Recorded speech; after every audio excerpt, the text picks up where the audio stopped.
Hello, and welcome to another episode of the Chris Macpherson Show. Another huge week in sports to pull apart all your black and white, no grey opinions here. And we're going to get right into a huge array in around the grounds. Before we dig into a few other sports, we're going to talk some soccer. We're going to get into some tennis as well, with some drama starting to happen as we build towards some more Grand Slams. Of course, make sure you subscribe across all of our social media channels. You can find us here at our home on YouTube. You can subscribe and hit the bell down below to make sure you get all of your notifications for all of our videos. You can find us as well on X, on Instagram, on Facebook, and on TikTok. The Chris Mack Show is the tag and the handle to find us under and keep up to date with everything that happens throughout the week between our shows. But for this show, let's get it all underway and let's kick it off with Around the Grounds. And I'm joined by two very familiar faces. We've got Christian Montegan from the First Serve / Round Ball Australia and Lachie Avil from Round Ball Australia. Hello, gents. Hello, Chris. Good to be here. G'day. How are you? Going well. There's lots to talk about, boys. So let's get it all underway and let's talk for hockey. The cricket summer schedule has been announced. Cricket Australia have announced their contract list as well. But from a schedule point of view, we've got a guest. We've got a crashing in. JR's come in. I think he's going to come off a long run here in a moment, Lachie. We might see what he's got. But the summer schedule's been announced. We've got matches around the country. Cricket back in Darwin and Cairns for the first time in a while. So, it's really exciting to see cricket going around Australia. A very long summer starting in August, though. Yes, very long. I don't think there'll be too many complaints, though.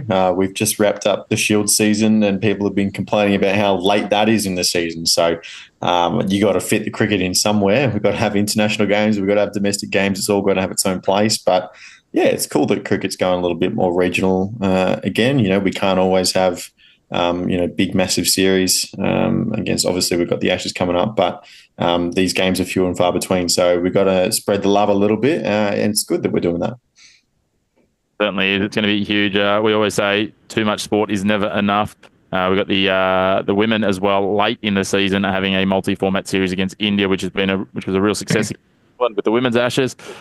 But I'm going to take a punt, JR. This contract list has been released, and I'm guessing you've got a real bee in your bonnet about a few players, and I think I can see one name on there that's probably got your ire. We've seen some young guns like Sam Constance in, but I don't think he's the one that's pressing your buttons. Yeah, really great to see Sam Constance get his dues from last summer, which is great. But what is Mitch Marsh doing on this list? It's 2025. How are we here? We know how much you love a Marsh, and they are. I believe the whole reason behind this contracting saga of Mitch Marsh is just to extend it so that we can get the next generations of Marsh wherever they might be. There just to get under your goat as well, mate. So. Yeah, look, this one completely passed me by, but Lachie, it probably is a little bit surprising considering he's on the way out in terms of the test side. What are your thoughts here? Are you as aggrieved as JR is? No, I'm not. I have a lot of sympathy for Mitch Marsh because he has long been an aggrieved figure of the Australian cricketing world. Yes, he's probably got a few too many chances, but, he won the Allan Border medal 2 years ago. He's not like... He's suddenly become a park level cricketer. Yes, I know he hasn't had a great 12 months, but you stack him up against some of the other opportunities that we could have gone with. I don't think it's that bad. I think it's more of a personal taste selection, but I think it's clear to see where JR's personal taste is. Well, the problem I've got with Mitch Marsh being in his squad is that he's a Sheffield Shield bully when it comes to Test cricket, where he'll not perform in the Australian side, then go back to domestic and just dominate there, then get brought back in the side, have a couple of good games, then just fall right back off. Like, we're just repeating a cycle that's been going on for years, almost decades now. I'm going to pose a question for you. Would you accept that if Cricket Australia came out, and I know that we can reference an article in a moment on Cricket Australia's website, if Cricket Australia came out and said he's only going to play white ball cricket, would you be okay with that then? If they specifically said that, but that article really indicated that he's in the Ashes frame. And on that note, Lachie, this article that's on Cricket Australia talking about him in the Ashes frame, I don't see how it's possible. We saw Bo Webster come in last summer. We've seen Cam Green's back and indicating that he's chasing the World Test Championship. If Webster and Green are fit and anywhere near firing, I just don't see how Mitch Marsh comes anywhere near this team. I agree with that. We saw his batting was poor throughout the India series and he couldn't even bowl that many overs, right, without breaking his body. So to that, I agree. But Cam Green is still a question mark. Is he going to be able to be a good two-way player with his thumb, is it? I think it was. So, is he going to be a specialist batter? Is he going to be able to bowl the kind of overs that you want a two-way player to do? And then Bo Webster, yes, he came in and had a very good finish to the India series, but as to that end, he's still unproven in terms of, playing a full series out, being that batter, bowler, all-rounder. So, look, yeah, maybe playing three players in that role is a bit of a stretch, but you also have the opportunity of playing Cam Green as a specialist batter and having your all-rounder. And if that can't be Bo Webster for whatever reason, then you've got Mitch Marsh on the sideline. So, look, I think there is some contingency reasons why it is a good idea to have him in. Yeah, potentially. It'll be interesting to see. The thing we can remember, too, is you don't have to be on the Cricket Australia contracted list to get picked. We've seen that before. We'll see it again. To Cameron Green's point, he's come back from that thumb and the back injury now. He's had that surgery on the back. He's going to go and play some county cricket, so we should get a good look at him over the next little bit. It's the joys of the English system being so friendly to Australians. We put this off air, the fact that English county cricket are happy to let our Aussies in. We don't want the English coming and playing in a Sheffield up to the Ashes, but it's good for testing these out and having a look at. I'd much rather we have this problem than the alternative problem of no Webster, no Green, and an out of form Mitch Marsh to pick from. Yeah, look, we do have a smorgasbord of talent available to us right now, which is great to see. I don't want to see the selectors fall into old habits, is what I'm concerned about. Well, as long as they don't pick Sean Marsh, I'll be happy enough, JR. That is for sure. Let's move on from the cricket, gents. We look forward to a very long summer. We'll be able to talk about it from August through to March again, which will be upon us before we know it.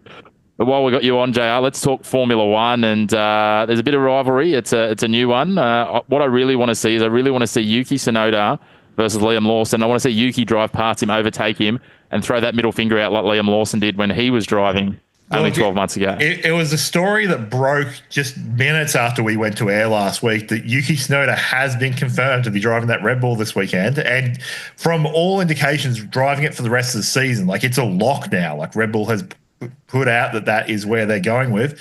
They have done probably the right thing by Liam and put him back in the AlphaTauri / Racing Bulls / Minardi, I guess, is where that was originally from. So we will get to see the rivalry stoke up. I think Yuki might get him too, which is the more interesting thing. It's Yuki's home Grand Prix. He's in a leading team. Things could happen this weekend. Well, Lachie, they always talk about this with the Max Verstappens instead of the Red Bulls, as I'll call them, because it's essentially Max's car that everyone else is trying to drive, and he's got a lot of settings that are very different because of how he likes the weight ratio and all these other things, and they're saying that's the challenge. I guess a two-part question is, if Yuki comes in and doesn't perform, does that give some justice to Liam? And from your point of view, to JR's point, are Red Bull doing the right thing by protecting Liam from, more poor results, which would absolutely, if he got through 6 or 8 races and couldn't get any runs on the board in a Red Bull, that would be the end of his career, you'd have to think. It's an interesting question.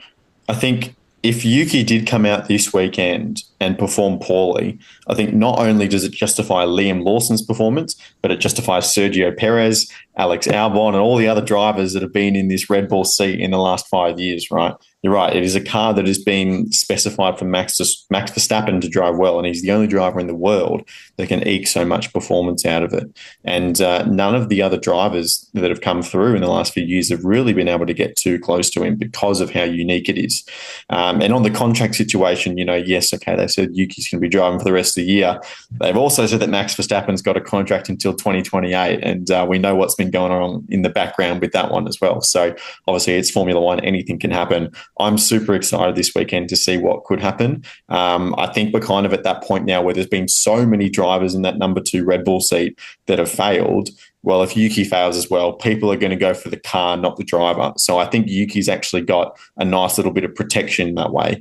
And for Liam Lawson, yeah, it's exceptionally rough, but hopefully going back, to the Racing Bull, to the V-Carb, to the Minardi, to the AlphaTauri, whatever we want to call them, hopefully it's just a little bit of security. And he's still a young driver with lots of potential ahead of him. And maybe he just needs that little bit of grounding before launching up into another big seat a little later on. Yeah, that Toro Rosso seat, I think, is the right place for Liam to be right now. Yeah, I think it's a safer space. It's an opportunity. But on that note, JR, Yuki will be feeling very comfortable because he's going to be getting into a predominantly all-white car, which is what he's been used to driving. And with Red Bull, one of 3 teams that have announced special liveries for this race, and they've gone with a Honda honouring predominantly white with a little bit of red trim. Yeah, so they've gone something similar to what they did with the Honda Anniversary a couple of years back, which is what the Racing Bulls car realistically its livery is right now. So he'll be driving something pretty similar to what he's been getting around in lately. But yeah, some specialty liveries coming out for this weekend, but all looking good. So no other big news around the paddock at this stage. Like other than there was a little bit of a sniff about Sergio Perez is talking to some teams. We'll find out who those teams are soon enough. Yeah, we certainly will. And on that point, Lachie, my personal favourite, the Haas car, has gone with the cherry blossom theme. Very, very Japanese, very in vogue. It's something a little bit different, not what we normally see in the sporting landscape. No, I love it. I was going to bring it up, actually. Cherry blossom season's only just begun in Japan. It's a very rich cultural time of year for Japanese people, and for the Haas to go on and honour it the way they are. And it's such a sick livery as well. It looks really, really cool. So, yeah, 100% on board with that one. Yeah, so I don't know if Red Bull will be white ball this weekend, but we will watch that. It's certainly going to be an interesting piece as we get to the race this weekend and head forward from there. So as we head further around the grounds, we might give Lachie and JR a spell. We'll welcome back Christian Montegan from the first serve. He was abruptly terminated earlier. Sorry about that, Christian. You're back on deck to talk some basketball and some other pieces, mate. Let's start with the NBL, and the NBL season's wrapped up. We know that your Melbourne United fell at the final hurdle against Illawarra, but a big talking point in Melbourne is former NBA star Matthew Delevadova starting to look around and talk to clubs around free agency. This will be a bit nervy with some Melbourne United fans. I'll be hoping that he does end up, I guess, going full circle and staying at Melbourne United.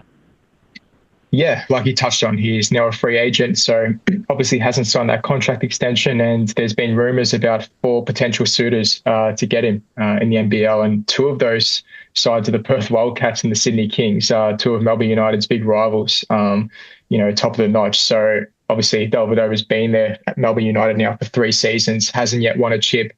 I think he'd want to add to that to add to that resume, a title in the NBL for sure, but also interesting that he wants to play at the 2028 Olympics in LA. So he's seeking a 3-year contract to see him out until that point so he can play for the Boomers in 3 years' time at the Olympics. So, yeah, there's a few variables and factors into play. I think the contract's going to obviously have to be on his terms wherever he lands. So, obviously one of the most experienced guards in the league. He's 34 years of age, 2 stints with the Cavs in the NBA.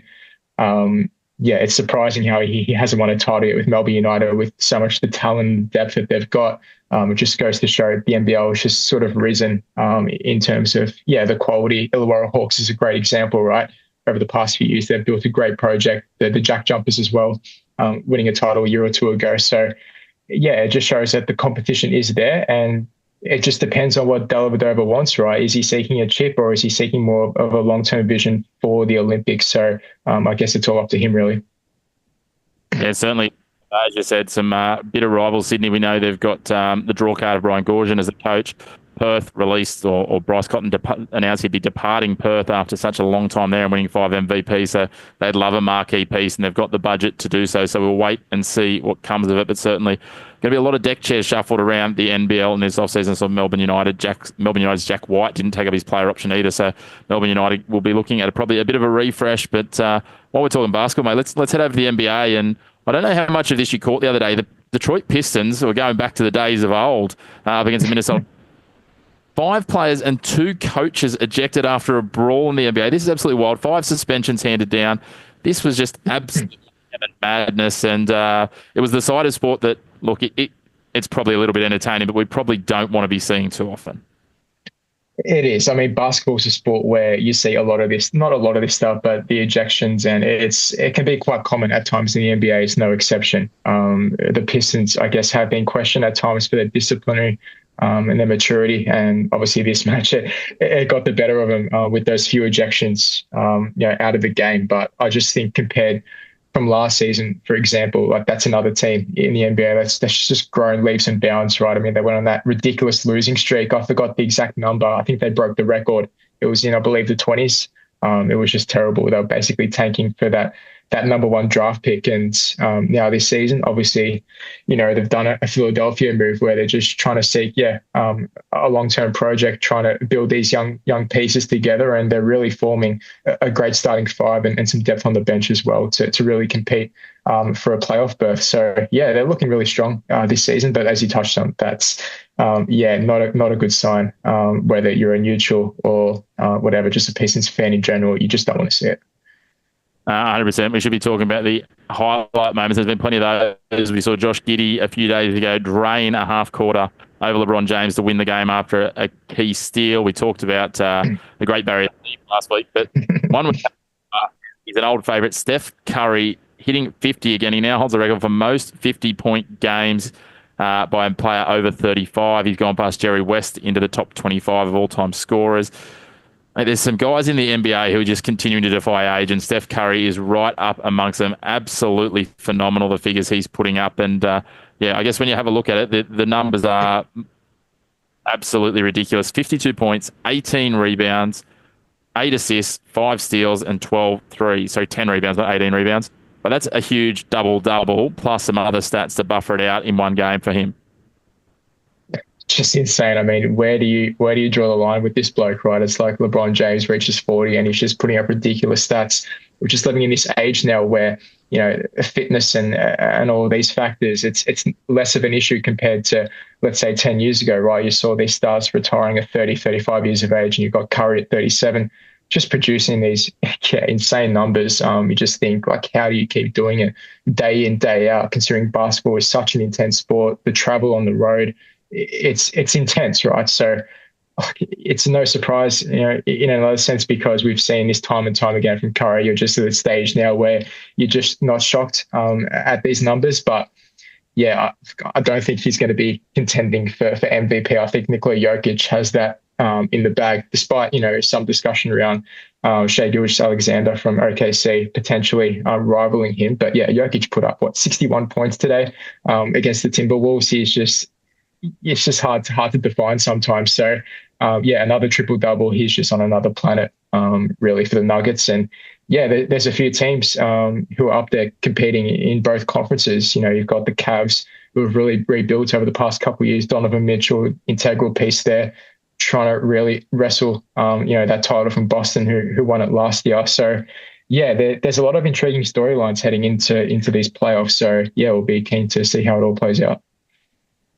Yeah, we're heading to the last handful of games for all the teams. Boston just set a franchise record with a 6-0 away trip for their longest consecutive wins in one away trip. Before we get out from around the grounds, we need to touch on the AFL a little bit, Christian. And the Harley Reid drama show continues on. I think, it's been talked about. There was a quote from a former Eagles coach this week just saying that Harley can't help himself. He's been in the spotlight, we know, with the middle finger raise, the off-the-ball antics. And then he's just absolutely thrown himself into it in the derby and brought more headlines on himself. I hope he likes the limelight because he's certainly finding plenty of it. I think he's one of those characters who loves that limelight. I mean, we have to remember he's only 19, right? Turning 20, I believe, later this month. Like, he's still young. I think we've just got to give this kid a bit of space, just back off a bit. We've seen comments in the media suggesting that he isn't fit enough. He's not ready for the season. He makes too many immature mistakes during play. Like, these are the mistakes you're going to make as a 19-year-old, right? I just think just people have to back off him a bit because, we see in this day and age in the media especially, these type of comments can really get to players of such a young age, right? Mental health is such a big talking point. And, if it gets to the stage where you're not seeing the results he produced last season, because let's face it, he was pretty good, wasn't he? For large parts for the Eagles, you thought, okay, this kid's going to be the next big thing, right? You've got Victorian clubs already lurking, trying to break deals with him. So, obviously he's got a lot of potential, right? But you can't just sort of give up on him in a sense and say, okay, the immaturity, it's just too much to handle with the middle finger you just pointed out before. Like, again, there's just so much room for him to grow. He can impact the game so much in the midfield, right? I mean, just from the center bounce, you just tell, like, the power, just his IQ even for such a young age. He's got it, right? He's got the whole package essentially. So, I mean, you have to remember as well, playing for a West Coast side who, let's face it, isn't contending, at least for now, for a top 8 finals berth. If he's had a better club, then who knows what could happen. So, yeah, I think it's definitely a waiting game in terms of Harley Reid. But I just think in general, the biggest talking point out of the past week, or from what I've observed, is just people just got to give him a chance, right? Don't judge him too harshly. I think he's good enough to I guess turn it around in a sense that he'll be more consistent, but it will come, and especially if he gets that move, just to say to a Victorian club, for example, I think the results will show even more. So yeah, it's just a wait and see. Don't judge him too harshly.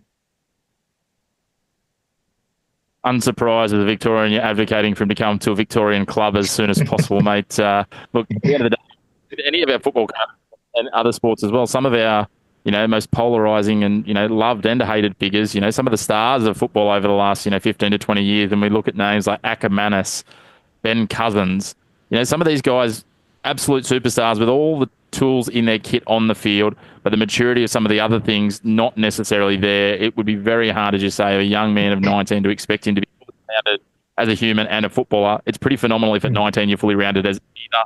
I was fully rounded as neither at 19. I'm double that age now and I'm still struggling. And I'm never going to be a footballer, that's sure. But Christian, we might give you a bit of a spell. We're going to get into some tennis a little bit later, but we need to go back and head to the round ball stuff and chat with Lachie shortly.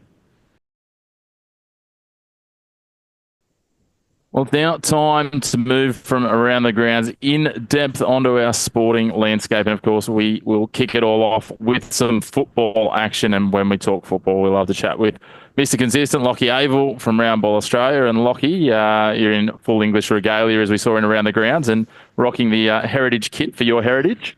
Mate, there's a lot happening in the football world at the moment. Yeah, plenty. National teams domestically getting to the end of the A-League season.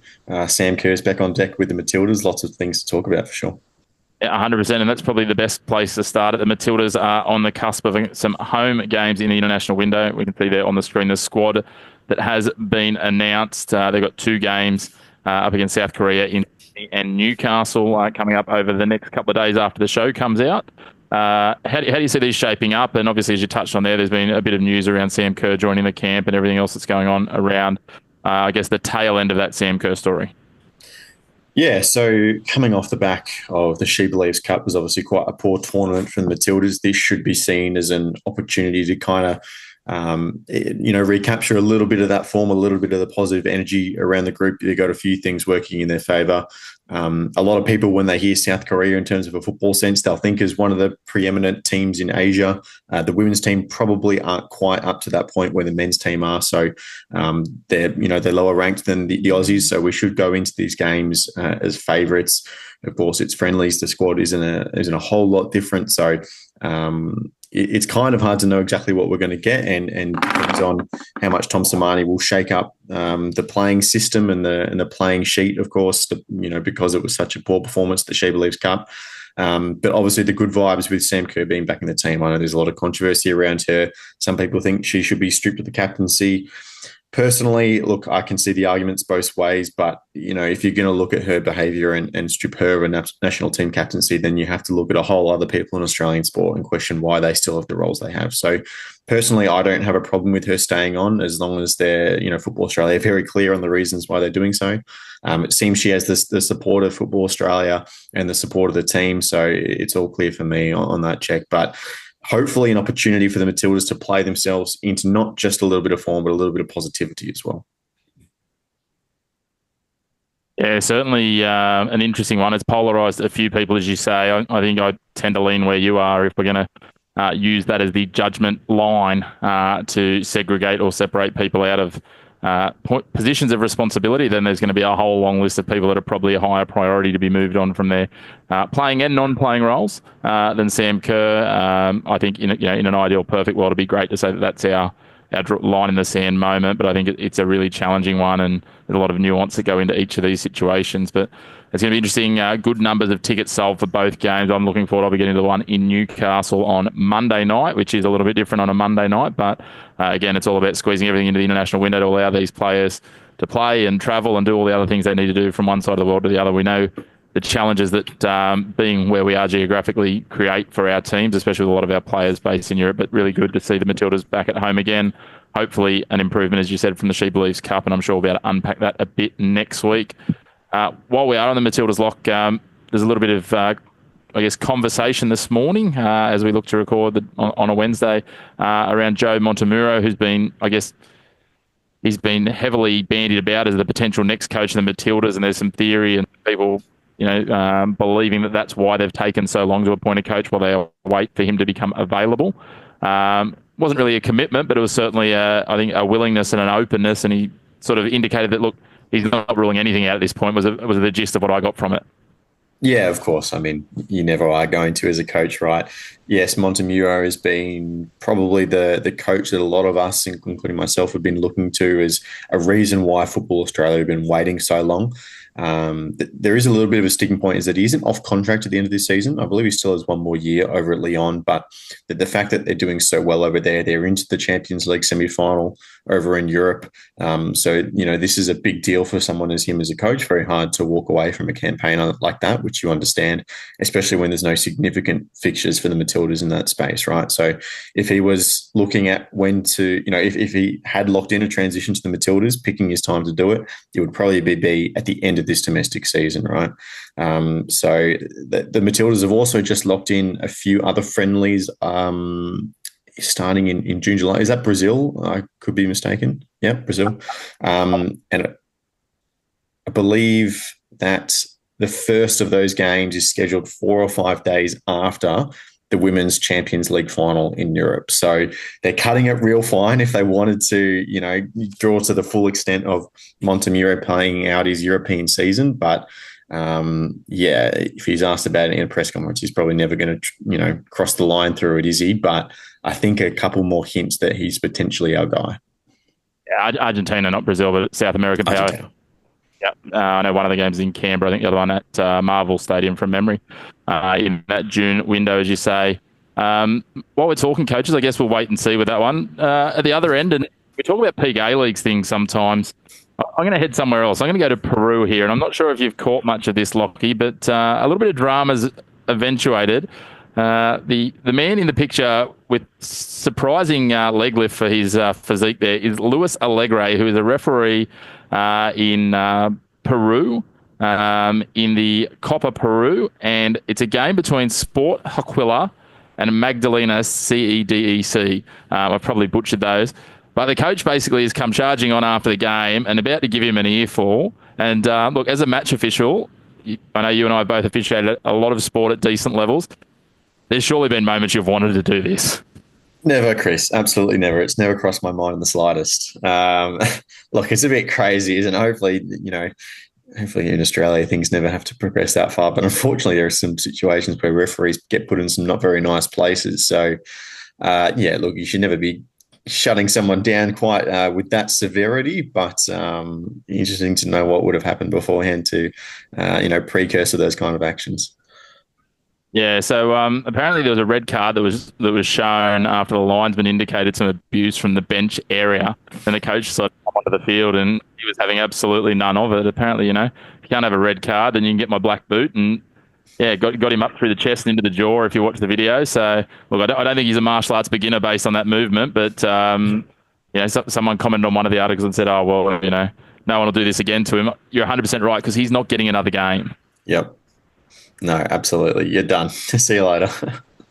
Yeah, I would suggest both of them are probably going to have a little suspension. The coach surely will get something for storming the field, because we can't have that either. But you also can't have referees taking it into their own hands. And I can only imagine what is going through that assistant referee's mind right at that photo. He's just like, oh, you can see, it looks like when you watch the video, it looks like he's running in to basically stop the coach from going anywhere, but the coach didn't get a chance to get anywhere. So anyway, probably shouldn't laugh about it. But, we talk about peak A-Leagues. It's nice to see that we're not the only ones that have dramas, and some people's dramas and things that go on, and we know some of the things that have happened in South America are probably a bit more large scale than ours, and to think this in their cup competition is pretty wild.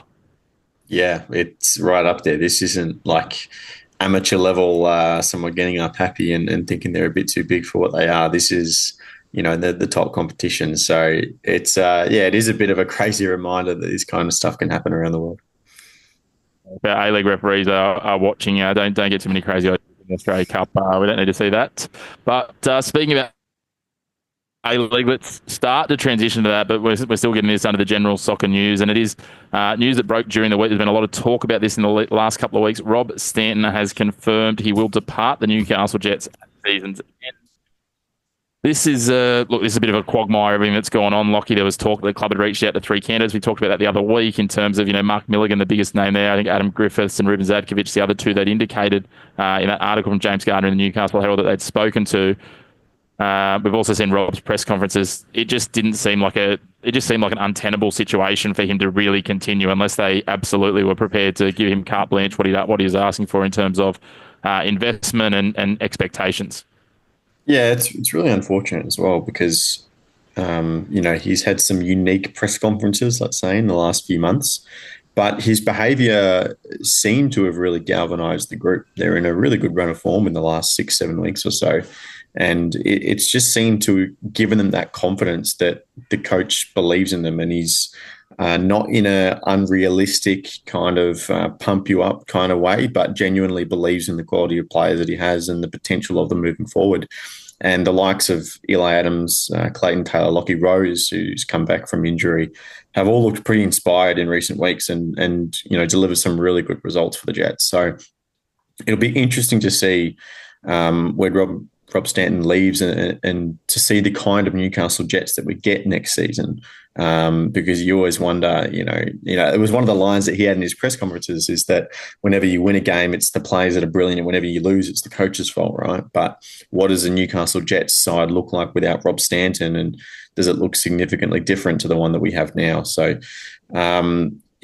coming off the back of the rumours that he signed a new contract extension last December as well, it makes things even more crazy. And it's not the only coaching silly story that we're starting to hear out of a couple of different clubs around the A-League at the moment. The kind of rumour mill is really starting to get into full flow as we hit towards the end of the season. But I actually think it's really unfortunate.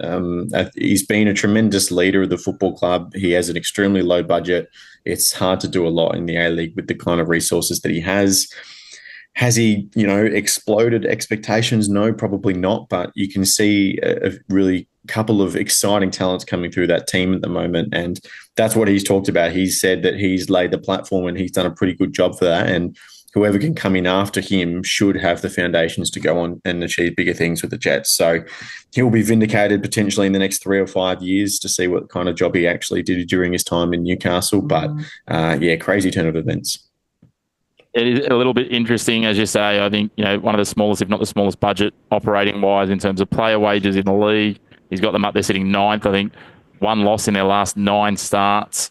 And we know that was that game against Western United a couple of weeks ago where they basically were just, their players looked exhausted in the first half and shipped 4 goals and then fought back later on. But, yeah, it begs you to ask the question of who could have done much more with the budget and the roster. He brought in Clayton Taylor last year. He got the best out of Apostolos Stamatelopoulos last year. We've seen him go off and he's playing in Scotland now when he's not injured.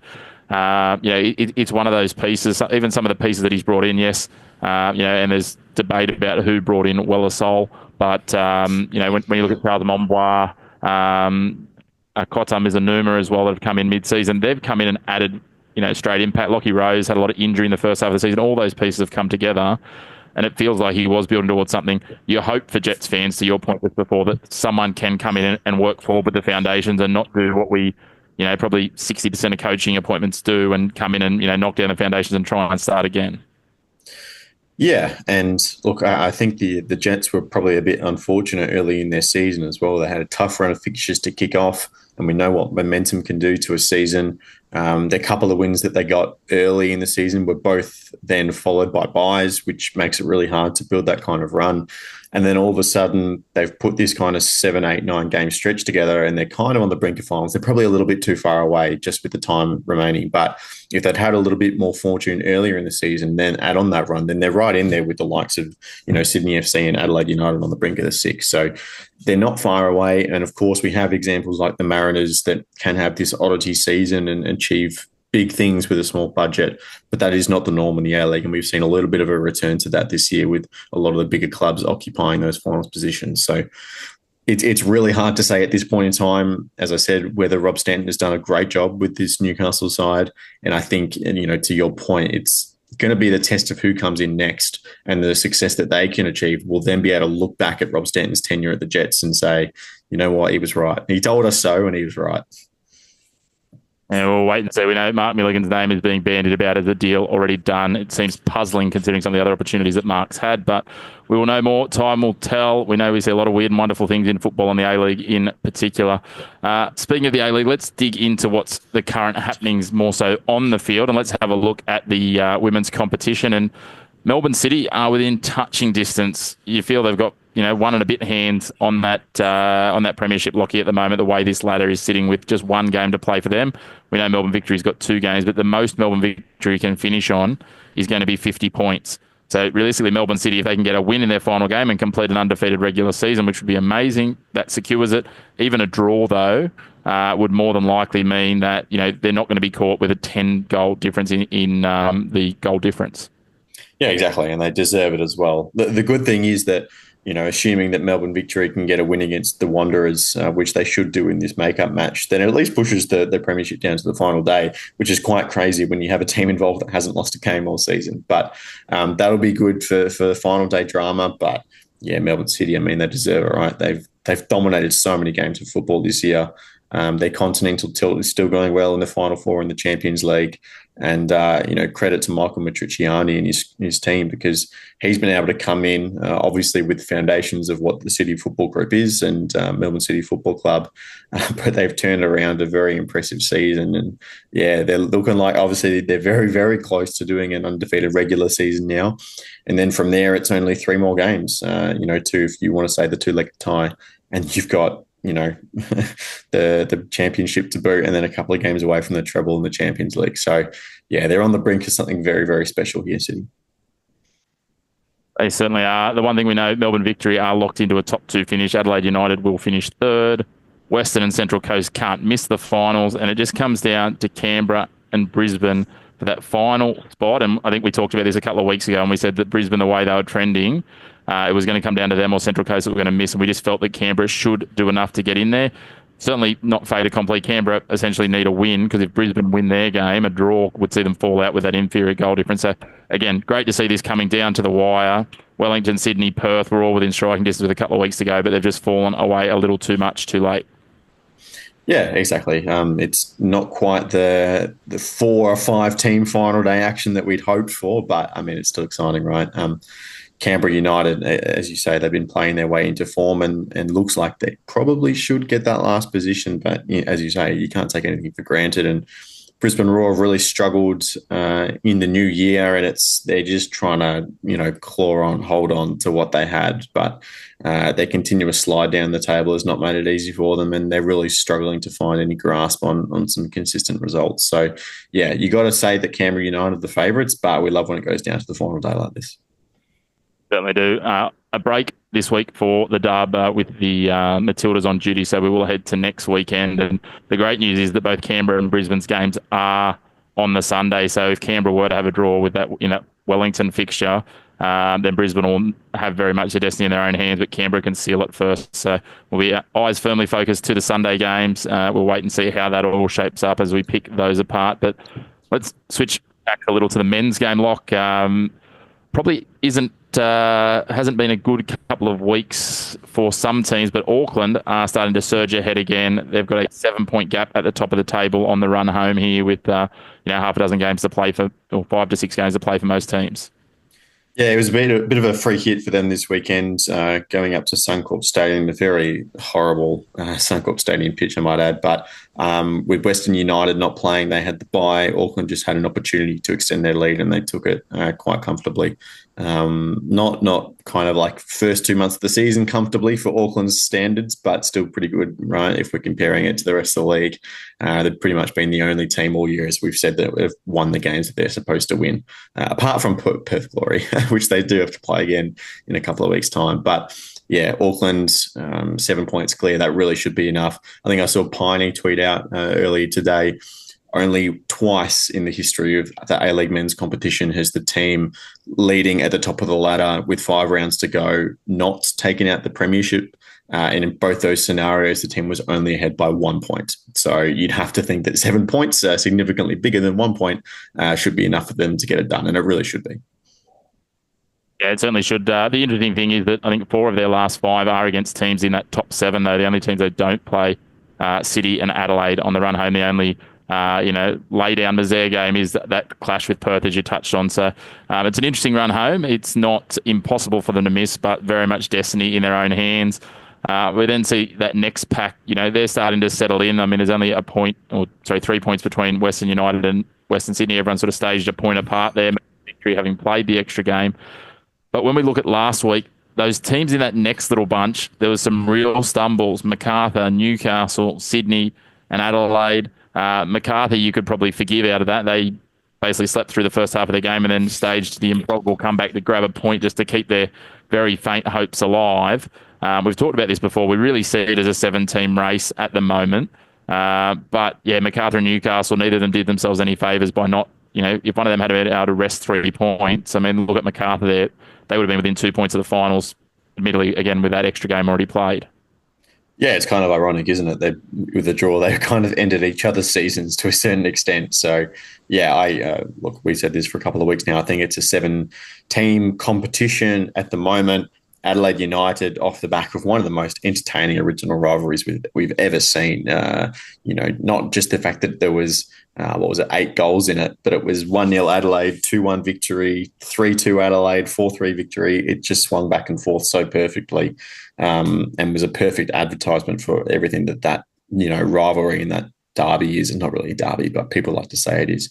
But the result in the big picture is that, they stumble, and it now sets up an absolutely massive game against Sydney FC next week. So Adelaide v Sydney, almost pretty much a line in the sand. If Sydney FC lose that, their season is completely in the red zone now after their loss to Melbourne City, which they didn't play bad, but a little bit of brilliance from Marco Attilio got the job done for Aurelio Vidmar's side. So Sydney FC, you're probably going to have to say they win at least 3 and a point, so maybe 10 points to get to 40 if they want to make finals. This game against Adelaide is crucial, because then that's 4 games to go and at least a margin of 5 points to catch up on the Wanderers, maybe even 6 if they get a point as well. So it's just an incredibly important game this weekend, which could define these 2 teams' season. It certainly looks like that. Obviously, the concern if you're an Adelaide fan, and I know we've got some that are very close to us around the Round Ball Australia crew, 15 goals, I think the number is, in the last 4 games they've conceded, including a 1-1 draw with Brisbane. The fact that you let Brisbane score is probably not ideal as a team that's, was not that long ago chasing a top 2 finish. I think they were actually sitting second before those 4 games when they came into that Auckland game. But, 4 goals, 5 goals, 5 goals in those 3 games against other top tier teams. Yes, they've scored goals in those games as well, but that's got to be a concern how leaky that defence is, surely. And that's one of the reasons, and you touched on this before when we're talking about Robert Stanton, that there's talk that Calviat is under pressure. Yeah, concerning is an understatement, I'd say. And what's more worrying on top of that is that all the kind of excuses and, actually, they had some of their 20s away. Actually, Dylan Pereas, who, plays on the right side of defence, not really a defender. He's pretty much an attacker at this point, but he was out with illness, right? He wasn't contributing and he was a very important player. All of those kind of classifiers for their performances have gone out the window, and they're just bad, Chris. They're just bad at defending. That's as simple as it can really be. And I know Carl Viet came out in the press conference after this original rivalry game and said, we're probably going to actually have to take a look at how we're defending. And it's like, yeah, okay, you couldn't have realised that a few months ago, which I'm sure he did, right? But you just get, he has to answer the questions he's asked. But they're in trouble, Adelaide United. There's no other way of putting it. They've always been a team that's backed themselves to just score more than they concede. But when you're conceding 4 or 5 a game, they've conceded 5 the last 2 weeks back to back against the Bulls in the Victory. Or what are you expecting, to score 6 every week to win a game of football? That's ridiculous. So if they want to have any chance, they have to tighten up significantly and still keep up the goal scoring pace where they're at, which is hard to do as well. So, yeah, there's rumours, pretty strong ones. In fact, it was first reported by Robbie Thompson on the A-League Off-Air podcast, but Channel 10 have since backed that up as well, that he's out the door at the end of the season. That's not 100% confirmed by a club at this point, but We know that Ernest Faber, this Dutch influence as the sporting director, this PSV influence is been growing. And when that first announced in a couple of the partnerships and, Adelaide United were doing staff and player trips over to the Eredivisie, you were thinking, okay, what are PSV actually getting out of this? And I think that question is now starting to be answered a little bit. I don't know who the coach is, going to come in. Some areas of the club potentially want an Australian coach, but you've got Ernest Faber, who's probably the number one guy making this decision. Is he going to bring in a Dutch coach? Is he going to bring in someone that PSV put their eyes on and want to try out in a different team? It's going to be interesting to see how this plays out, but it certainly seems like Calvert's time at Adelaide United is coming to an end. Yeah, certainly interesting. I've got bad news for Adelaide United if they think that they're going to win game 6-5. The most goals ever scored in an A-League game, 10. So no one's won a game 6-5. We've never had 11 goals. We've had a lot of goals this season. I think out of the top 30 leagues around the world, around the top 30 ranked international countries was the graphic I saw the other day. The A-League has the most goals per game. We've just gone past the Bundesliga in the last couple of weeks with the plethora of goals we've had. So we are at an all-time high, I think 3.5 something goals per game across the season. In terms of it, you talked about it before, that last Chance Saloon, it's about that 40 points. It is a huge game this weekend, Sydney and Adelaide. That's going to dictate a lot of what we see in terms of the way it shapes. For Auckland, a big game against Western Sydney. A win here almost hands them the premiership, you'd have to think. And again, for Adelaide, a win would see them stumble into the finals most likely, which probably has the likes of Melbourne Victory, Melbourne City and Western United, who are jostling for third place, licking their lips, because I think I'd rather play Adelaide than Sydney in that first semi-final. Oh, 100%. Sydney are a team that, at the peak of their powers, I still think are the best team in the league, but they've just never been able to be that consistent best throughout the whole campaign. And what even makes their run more difficult is that after this game at Adelaide, they then have to travel away to Singapore to go play Lion City Sailors in the first leg of their ACL2 semi-finals. So in the past, where they've sometimes had buys before and after that competition to try and ease their load of travel a little bit, that's just not realistic this far into the season. So it's even going to potentially affect the first leg of the semi-finals if they make it that far. They're going to play the final of the Asian competition at the same weekend. So that's a problem for the APL down the line. But it's massive. If Sydney FC lose this game, they're out. That's the stakes here. And Adelaide United can't lose their finals position, but they can go a long way to securing it if they win this game. So that's clearly the box office ticket. Yeah, Auckland FC, I mean, they've already won the premiership really, but, they pretty much lock it up by beating the Wanderers. And then you've got a couple other games, City Mariners, Western United Perth, that just need to be boxes ticked for the two Victorian sides there.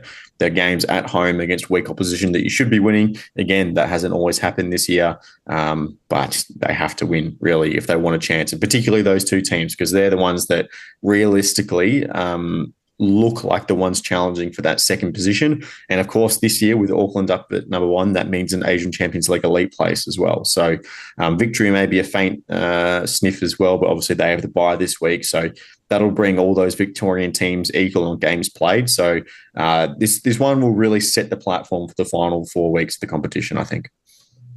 Yeah, it's going to be an interesting one. And, probably not so much for Brisbane and Perth, but Macarthur, Newcastle and Wellington, very aware around Australia Cup playoffs as well, and wanting to make sure, more so probably for Macarthur. Look, at this point of the season, I think you've got to tell you where you can get, Lachie, if you're a Macarthur or Newcastle fan. I don't know there's many Macarthur fans. Newcastle's got a few left. I reckon the clubs don't care one iota. If they have to go up to Darwin to play, they have to. I honestly don't think they give it one thought at all. I know from conversations with some people, and you can figure out where or where not this comes from. They would rather not go to Darwin. The experience is the same as it was last year in terms of what they put through, climate and all those sorts of things. Because you've got to remember those games are played in the middle of winter, where these guys have been just starting to train. Not quite the middle of winter, but it's cold weather right here. Going into the warmth of Darwin, it's an adjustment. Then they come back, and it just disrupts what is essentially a bit of off season for them. They would rather not have to do that. I'm sure they'll take it as well, because at the end of the day, if that's what you need to do and get more football in your boots as a football player, well, that's fine. But yeah, these teams, like I said, there's not a lot to play for. And I think talking again, Newcastle-wise, a young side, they're looking for those extra motivators when you're young. I think if you're a seasoned professional that's, been around for a long time, it might not make much difference to you.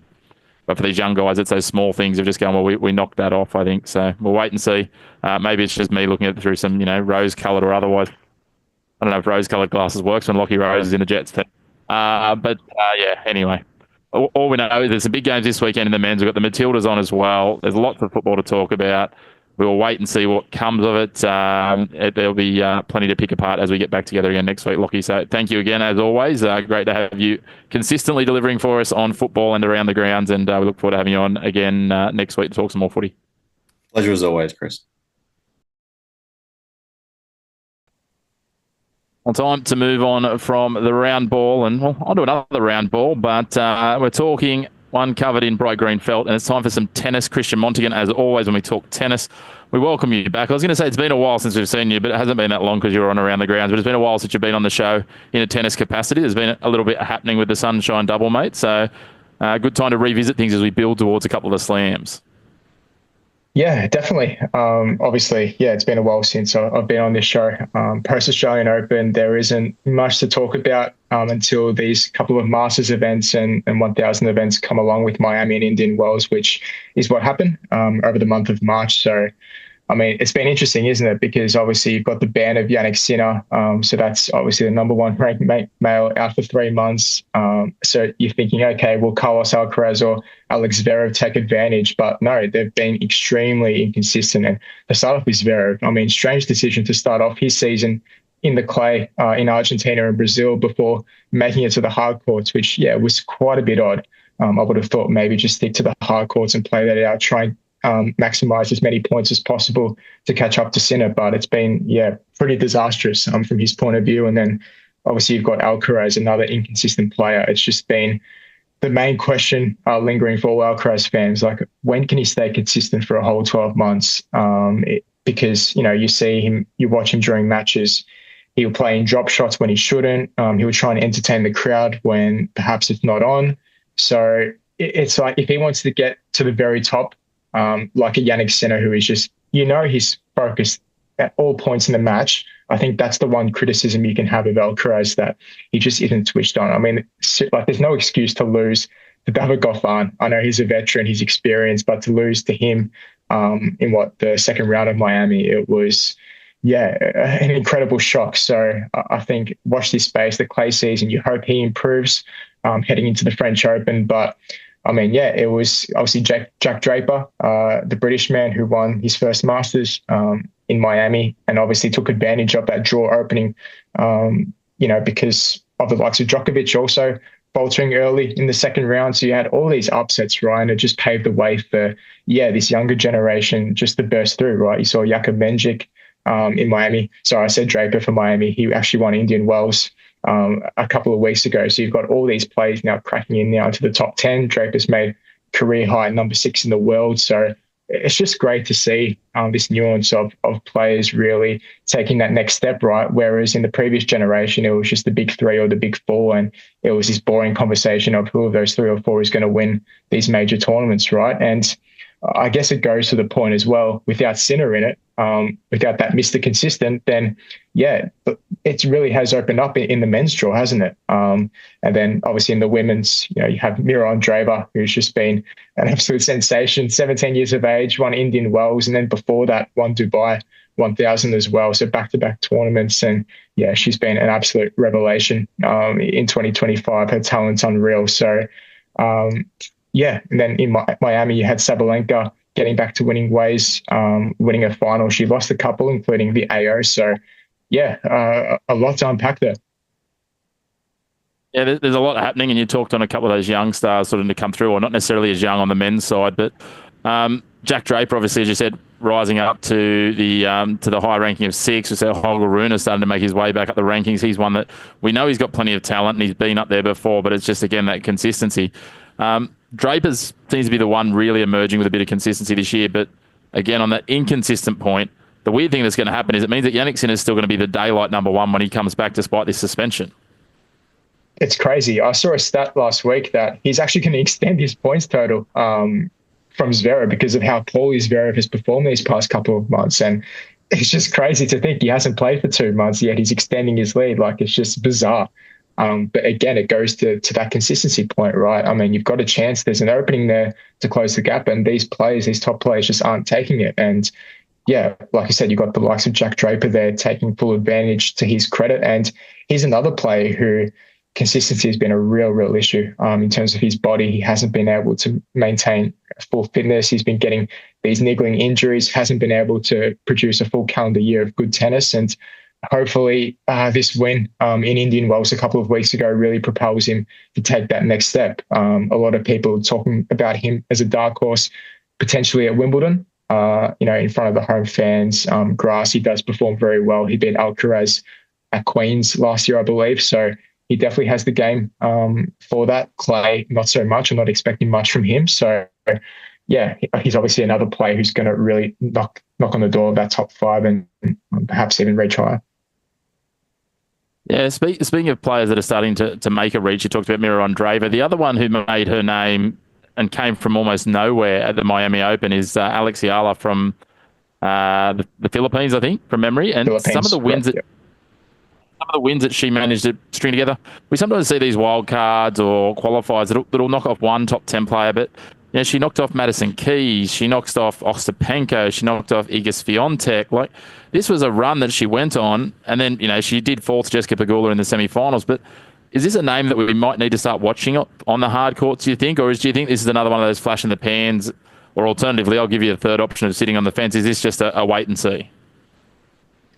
It's an interesting one. I mean, she really came out of nowhere, didn't she? Because she's been competing in these sort of lower ITF events, and this has obviously been her breakout tournament right in Miami, where absolutely no one expected it, knocking off those top seeds, like you said.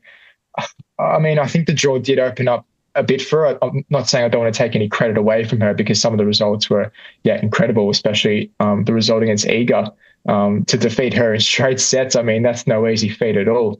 But she had the walkover against Paul Badoza in the previous round.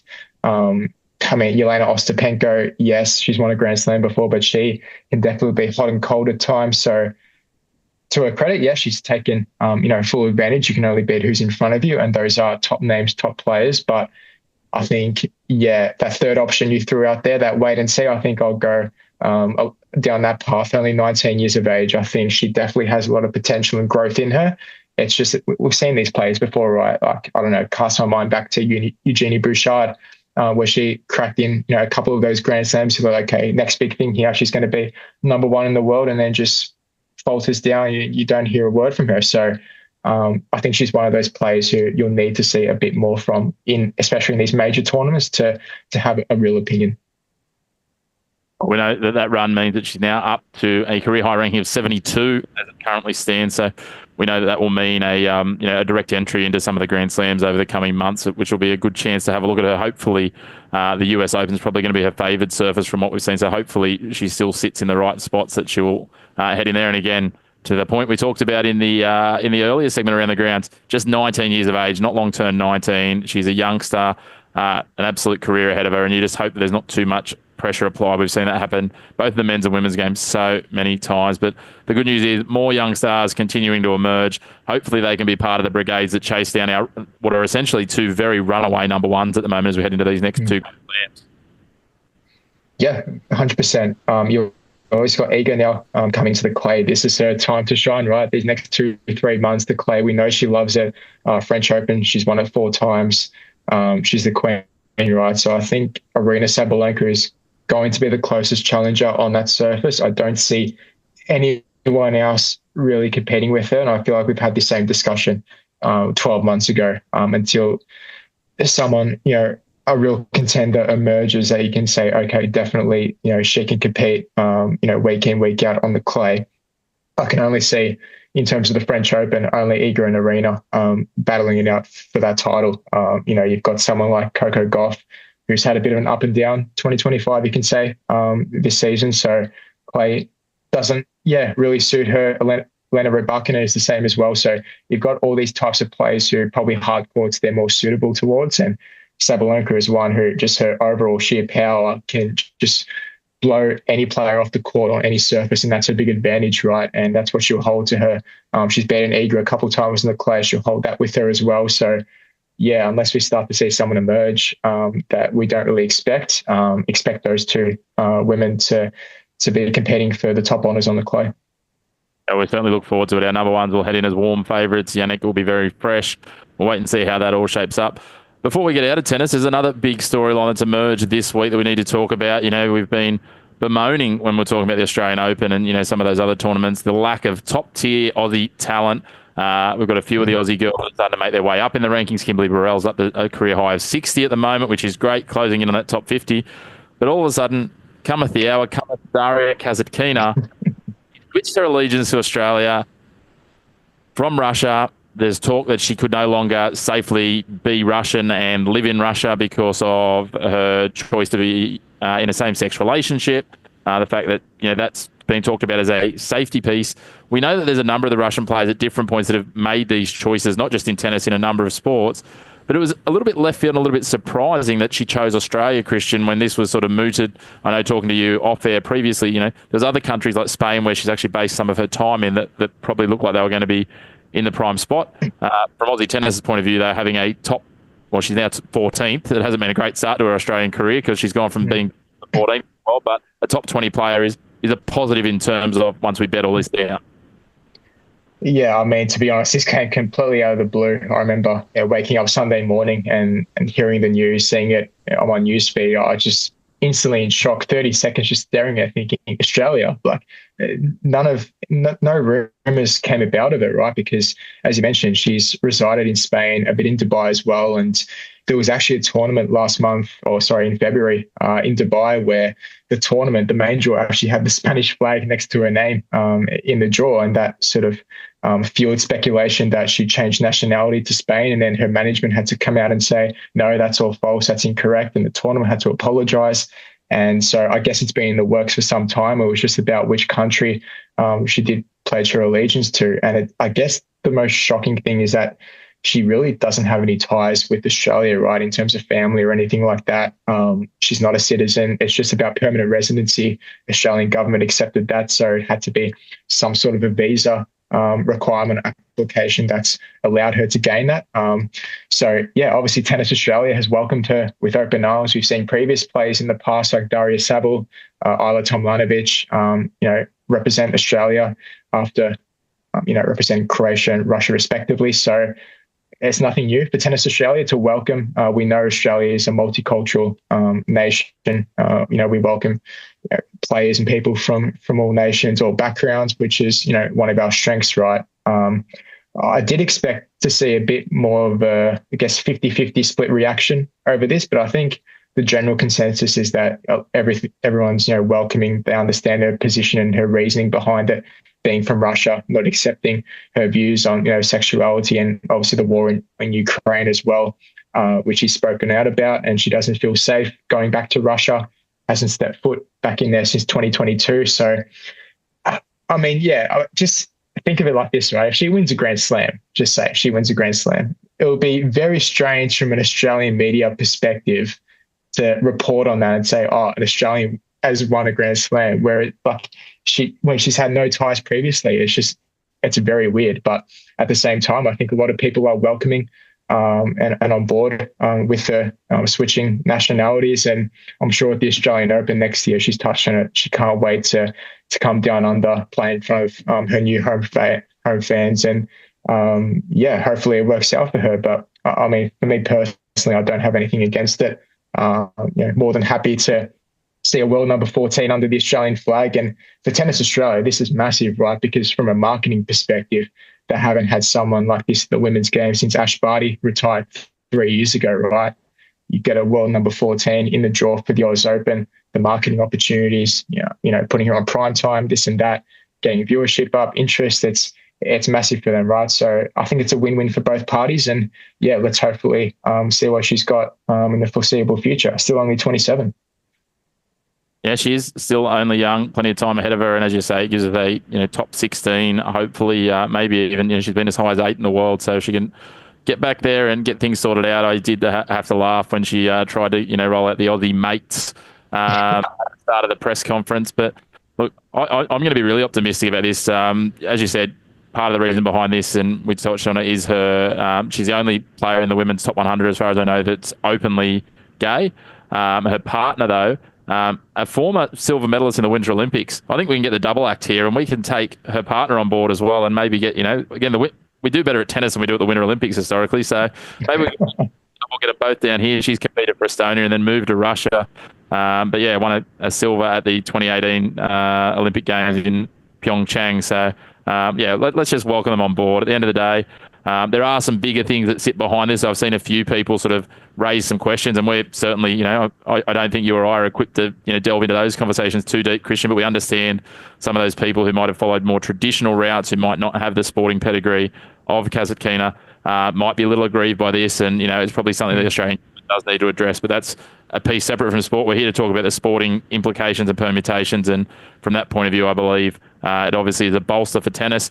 Just on that note, there's still some movement and discussion around what it would mean from a Billie Jean King Cup point of view, which is the female equivalent of the Davis Cup, formerly the Federation Cup.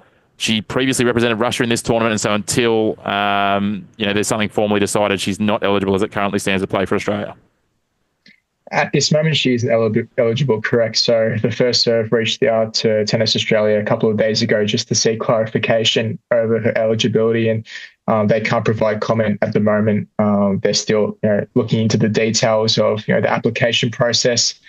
I do believe over a certain number of years she can apply for special exemption. Obviously, she'll put forward her situation, being Russian, and what's obviously led to her switching nationalities to Australia, which could, turn into her favour. So for the foreseeable future, I can't see her in the squad this year for the Billie Jean King Cup. Obviously, in a couple of weeks' time, they're playing in Brisbane in the qualifiers against Colombia and Kazakhstan in Brisbane. So I can't see her in that, because the squad's already been announced. And then you've got the finals in Shenzhen, China, in November. So look, time is on her side. Like I said, only 27. It's not like we're getting a 35-year-old switching and there's not enough time, right? I mean, she is, you could arguably say, in her prime, knocking down the door back into the top 10. She's made it as high as number 8. So, yeah, I think it's a matter as well for Sam Stosur and the rest of the squad, how accepting that they are. I think they'll definitely welcome her with open arms for sure. There's no doubt about it, given her quality.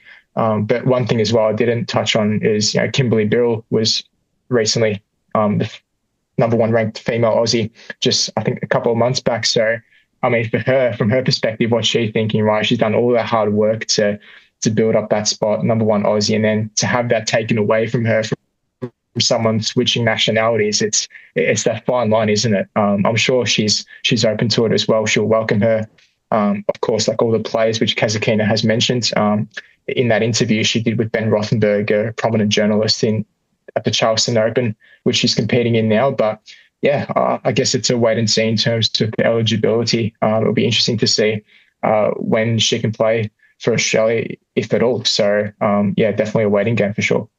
Yeah, it certainly is. We'll wait and see what occurs there. It's going to be interesting to see. Just on that, obviously, Russia hasn't been able to compete in the Billie Jean King Cup for the last 3 editions. But Christian, a big thank you as always. If we want more tennis information and detail, we can always catch you and your wonderful work at the First Serve. We appreciate you coming on, mate, and looking forward to talking some French Open in the coming weeks with you. Thanks, mate. Looking forward to it. Well, it's been another huge episode covering things all around the sporting landscape. A huge thank you to all of the co-hosts that have come on this week, from the man behind the ones and the twos, our producer, JR, who crashed his way in, took Christian Monaghan's spotlight, but gave us some great insight into cricket and F1. Lachlan Avil from Round Ball Australia and Christian Monaghan from the First Serve. Their intellect and wisdom across the sports was great to see, and obviously gave us some more content there that we could deliver to you, which we love to have, and we love seeing them back and continuing to appear on the show. Of course, if you want to keep up to date with the show throughout the week, you can catch us on all the social media platforms, X or Twitter, depending on what you want to call it. TikTok, if you're a little younger than I am and want to keep up with things there. YouTube, which is our main home, Instagram and Facebook as well. The Chris Mack Show is the handle on all those channels. And of course, if you're on YouTube and you're tuning in, make sure to subscribe. Hit the bell down below as well, because that will keep you up to date with alerts every time we go up with another episode or another video. You can also find us on Spotify if you want to listen on the go, so make sure to check us out and subscribe there as well. And pass the show on to another sports fan. Let us know what you're thinking. Give us a rating or review on your favourite platform, and we'll start to announce and read out some of those as we go. We'd love any feedback you've got around it. Let us know what other sports you'd like us to be covering off on and who you'd like to see on the show, and we'll see what we can do. Until next week, we'll keep bringing you the black and white on all your sporting landscape. No grey opinions, and we look forward to being back to you in 7 days to bring you another episode of The Chris Macpherson Show.